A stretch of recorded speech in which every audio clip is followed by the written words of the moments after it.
नमस्कार दोस्तों। ट्रेन जली, पुल गिरा, विमान हादसा हुआ, हेलीकॉप्टर हादसा हुआ, पर्यटक मारे गए, सैनिक मारे गए और सवाल मत कीजिए, सवाल मत कीजिए कि रोज बरोज हेलीकॉप्टर गिर रहे हैं।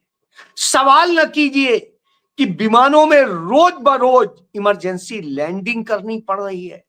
सवाल मत कीजिए कि हमारे सैनिक लगातार मारे जा रहे हैं और सवाल मत कीजिए कि चीन ने भारत के 20 से अधिक सैनिक मार डाले।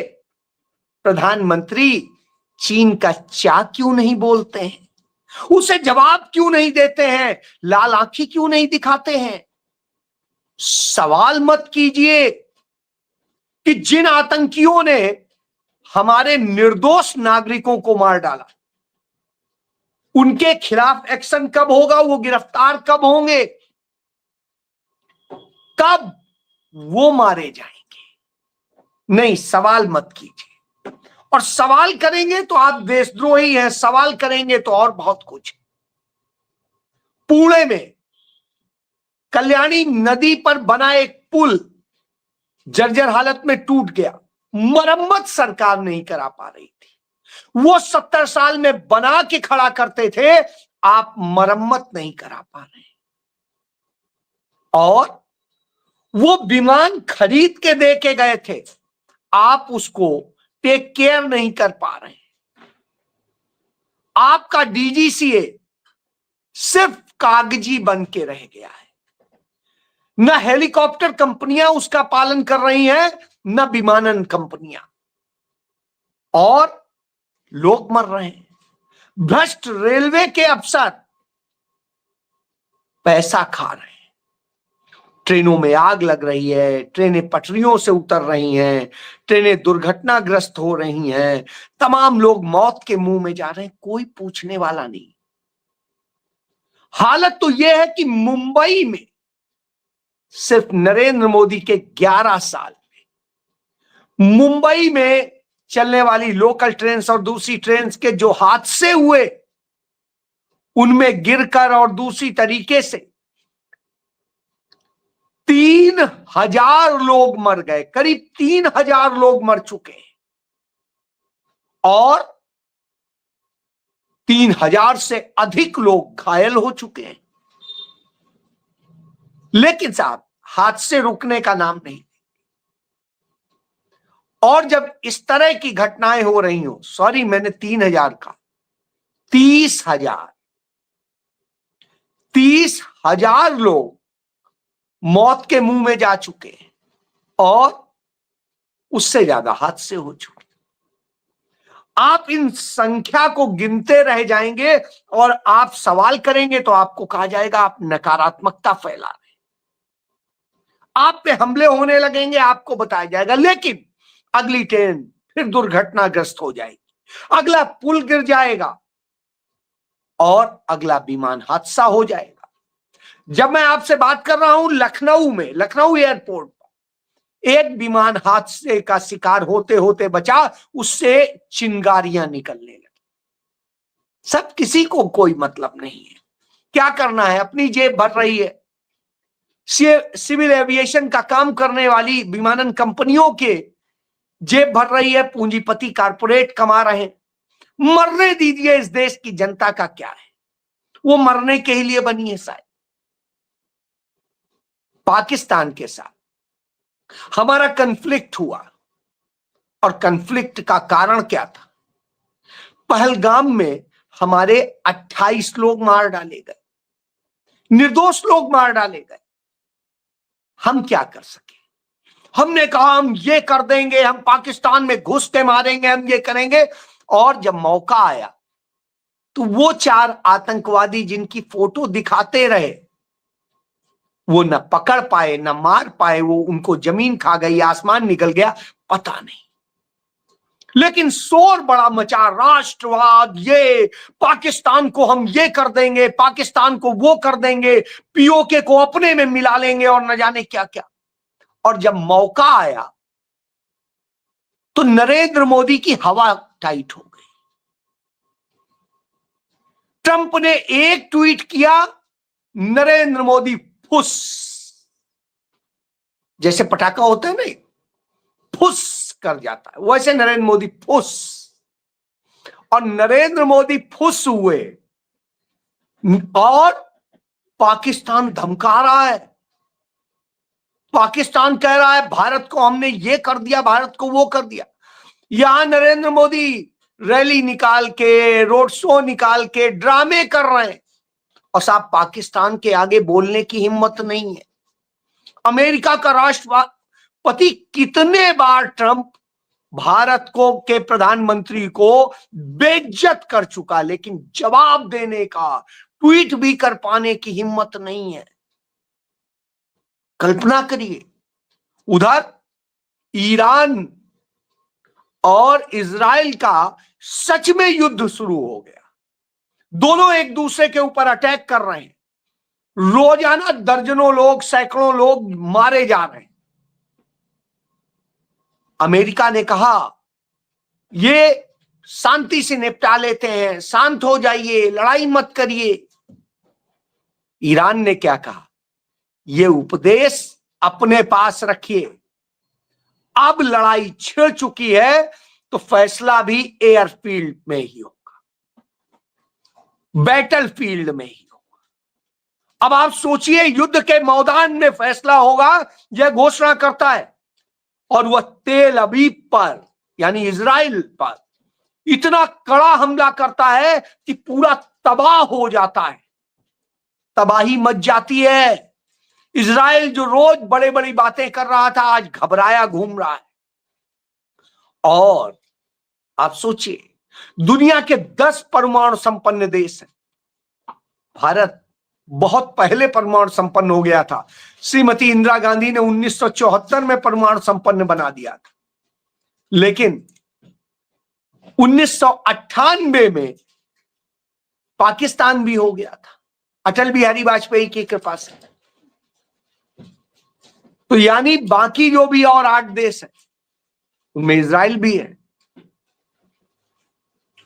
इन सब के बावजूद ईरान बगैर डरे हर बात का जवाब दे रहा है, और जवाब इस ढंग से दे रहा है कि वो कहता है अब इसकी फिक्र नहीं कि जीवित रहूं या न रहूं। श्रीमती इंदिरा गांधी के शब्द याद करिए, मैं जीवित रहूं या न रहूं, मेरे खून का कतरा कतरा इस देश को मजबूत करेगा, उसकी रक्षा करेगा।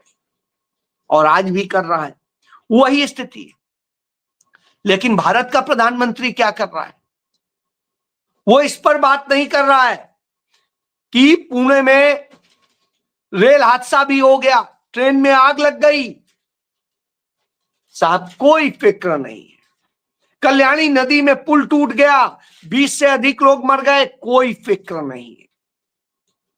और बाकी घटनाएं आप देख ही रहे हैं। गया था रील बनाने अहमदाबाद, जहां करीब 300 लोग हमारे मर गए।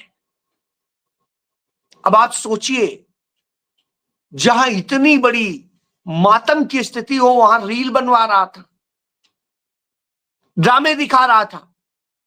तो सब रील प्रधानमंत्री चुना है आपने, तो यही तो होगा। उसे नहीं गम था। और तब क्या होता है, तब कहते हैं, बड़ी वाहवाही लोग भी कहते हैं, हाँ बड़ा अच्छा काम किया टाटा ने, 1-1 करोड़ रुपया मुआवजा देगा सभी मृतकों को।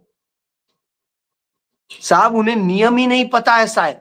डीजीसीए के नियम के मुताबिक जो डॉलर में पूरा फिक्स है कि कितने का बीमा होता है, उसके मुताबिक 1,40,00,000 रुपया हर यात्री को मिलेगा ही मिलेगा।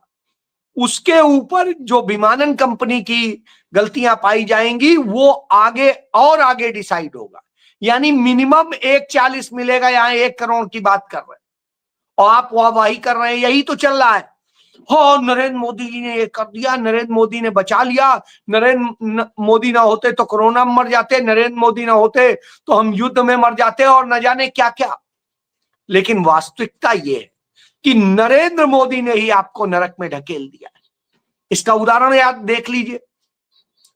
2020 में 15 जून 2020 को गालवान घाटी में हमारे 20 सैनिकों को पीट पीट कर मौके पर ही चीन के सैनिकों ने मार डाला।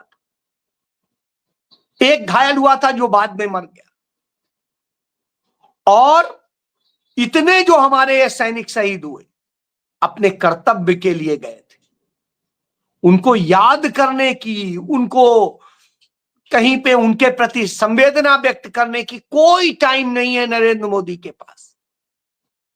उनकी लाशें सिर्फ प्रचार का माध्यम बन जाती हैं। और हालत यह होती है कि नरेंद्र मोदी चीन को क्लीन चिट दे देता है, कहता है ना कोई घुसा है ना कोई घुस आया है, और जो हमारे सैनिक मरे थे उनका अपमान करता है। उसके बाद में राष्ट्रवाद की बात करता है। सोचिए आप कौन सा राष्ट्रवाद है, किसको मौत की स्थिति में धकेल रहा है। और जब यह हो रहा हो तो सवाल तो बनता है, तो गालवान के उन शहीद सैनिकों को नमन करते हुए मैं यही कहता हूं कि 5 साल बाद पूछिए किस एक को सजा दी, कहां पर सजा दी, कैसे सजा दी। क्या वहां के राष्ट्रपति को कुछ कहा गया, उस पर कुछ एक्शन लिया गया, उस देश पर कोई प्रतिबंध लगा? नहीं, कुछ नहीं। कुछ ऐप रोके थे, बाद में वो भी सब इधर उधर से चलने लगे, नाम बदल बदल के चलने लगे। सब ये स्थिति होती। तब ऐसी स्थितियों के बीच में नरेंद्र मोदी साइप्रस जाते हैं। वही साइप्रस जहां गौतम अडानी का भाई विनोद अडानी काले धन को सफेद करता है, मनी लॉन्ड्रिंग का पूरा खेल जहां से होता है, वहां जाता है, उस मनी को समझने की कोशिश करता। साइप्रस कितना इंपॉर्टेंट हो गया, किसी और के लिए इतना इंपॉर्टेंट नहीं है जितना अडानी के लिए या फिर अब नरेंद्र मोदी के लिए। जहां साहब साइप्रस आ गया, नेहरू की बराबरी तो नहीं कर सकते हैं। नेहरू को प्रोटोकॉल तोड़ के अमेरिका का राष्ट्रपति रिसीव करने आता था प्लेन में, नरेंद्र मोदी को साइप्रस का आ रहा है, क्योंकि ब्लैक मनी वाला जो सिस्टम है उसका वो हिस्सा है। तो आप खेल को समझ सकते हैं। और उसके बाद वो उस कनाडा जाता है जिस कनाडा के लिए कहा जाता है था, इनके लोग जिस समय थोड़ी सी नाराजगी हो गई थी, तो कनाडा की औकात क्या है, कौन वो है, कहां वो, मोदी देखते तक नहीं है सब कुछ। और अब वहां पहुंच जाता है। जब वहां पहुंच जाता है तो सोचना होगा कि क्यों लाज जो है पूरी लुटवाने गया है। पहले ये बता रहा था, फिर प्रतिबंध लगा रहा था, फिर उनके प्रतिबंध लगे, फिर इनके लगे, और अब वहीं घुटने टेक के पहुंच गया। यह भी नहीं था कि न जाते, अरे आपने हमें बेइज्जत किया, इतना प्रयास करने के बाद हमें निमंत्रण मिला। वो तो निमंत्रण भी नहीं दे रहा था, दुनिया से सिफारिश कराई, तब कहीं। तो यह स्थिति है। तो आपको आज कहीं भारत का कोई राष्ट्राध्यक्ष नजर आता है, विश्व का कोई राष्ट्राध्यक्ष विदेश भ्रमण पे जाए और ऐसे एंजॉय करे, इस तरह से करे? आज नरेंद्र मोदी को आप देखते ऐसे मिल रहे थे इंडियन डियास्पोरा के लोगों से, पता नहीं क्या मिल रहे थे। न कहीं कोई गम कि हमारे देश के इतने लोग मर गए, न कहीं कोई उसके लिए संवेदना नहीं, न चेहरे पे भाव, सिर्फ फोटो सेशन, रील, और यही चल रहा। जब यह चल रहा हो तो सवाल तो होगा ही। लोग पूछेंगे, भाई आज ही पुणे में ट्रेन में आग लगी है, आज ही कल्याणी नदी में लोग मरे हैं, और जब आप आए हैं तो ट्रेन हादसा भी हुआ और प्लेन हादसा भी हुआ, दूसरे हादसे भी हुए, हेलीकॉप्टर क्रैश कर जाता है केदारनाथ में, 7 लोग मर जाते हैं, 7 लोग, 1 दर्जन घायल होते, लेकिन साहब कोई पूछने वाला नहीं। सवाल पूछ दीजिएगा ये क्या हो रहा है, क्या नियमों का पालन हो रहा था, क्या सही से सब कुछ चल रहा था, तो आएगा नहीं। न डीजीसीए के नियमों का पालन हो रहा था, न डीजीसीए कार्रवाई कर रहा था, न सरकार कार्रवाई कर रही थी, सब खामोश बैठे थे। और जब सब खामोश बैठे हो तो सवाल आएगा कि आखिर इस देश के लोगों को मरने के लिए छोड़ दिया गया है। तो कर्नल संतोष बाबू और उनकी टीम याद आने लगती है कि 5 साल पहले जब वो मारे गए, चीन ने मारा, तो उनको क्या बोला। तो साहब, साबरमती जो है नदी के किनारे झूला झूला रहा था नरेंद्र मोदी चीन के राष्ट्रपति को। नरेंद्र मोदी महाबलीपुरम में उसके स्वागत के लिए बिल्कुल चरणों में बिछ गया था। तो जब ये सब हो रहा हो, तो उस स्थिति में निश्चित रूप से ये सारे सवाल हैं कि प्रधानमंत्री आखिर किसके लिए काम करता है। तो स्वाभाविक सी बात है, बस एक ही जवाब आएगा, वो काम ही अडानी के लिए करता है, अंबानी के लिए करता है। हिंडनबर्ग की रिपोर्ट में सारे तथ्य सामने आए थे। अब साइप्रस गया नरेंद्र मोदी, तो एक एक चीज बिल्कुल क्लियर हो गई, क्रिस्टल क्लियर हो गई। देख लीजिए, गौतम अडानी के पूरे नेटवर्क का जो ब्लैक मनी का है सिस्टम, वो वहीं से तो चलता है, सबूत समेत थे। अब वो चीजें हैं, उस पर कोई बात करेगा क्या? क्या साइप्रस से कहेंगे कि हाँ यह बेईमानी करके किया गया है, इसको आपको करिए, हम एक्शन लें? नहीं, क्योंकि ये तो करना ही नहीं। डर इतना लगता है तो सबके सामने कि अमेरिका डांट दे रहा है, अमेरिका का राष्ट्रपति डांट दे रहा है। साहब, ईरान से ही सीख लेते।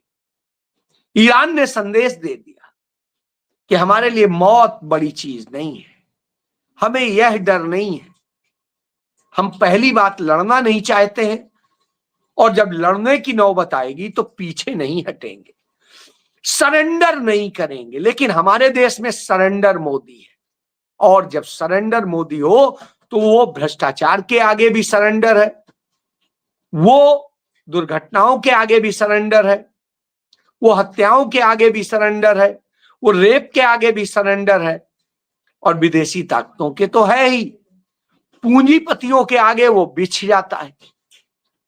तो यह नरेंद्र मोदी का कैरेक्टर है।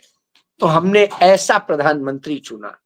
अब जब ऐसा चुना तो हमें यही अपमानजनक दिन देखने पड़ेंगे कि आज देश अपमानित हो रहा है और कोई पूछने वाला नहीं।